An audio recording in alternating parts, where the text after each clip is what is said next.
Мы же, чеченцы, не живем в ваших домах, а дагестанцы живут в наших домах много лет, что абсолютная правда, скажем откровенно. И я, зная справедливый характер народов Дагестана, лакцев, аварцев, других, я тоже, честно говоря, задаюсь вопросом, почему многие годы люди, которые являются мусульманами, кавказцами, живут в домах, которые были отняты у чеченского народа в 1944 году. Это есть такая тема, есть такой вопрос.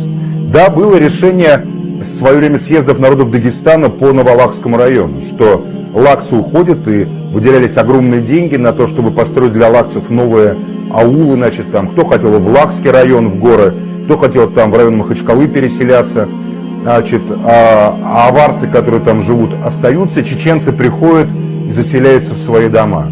Я точно знаю, что это чувство несправедливости, оно угнетает сердца, души и умы чеченцев-акинцев, которые считают эту территорию своей родиной, и она является их родиной.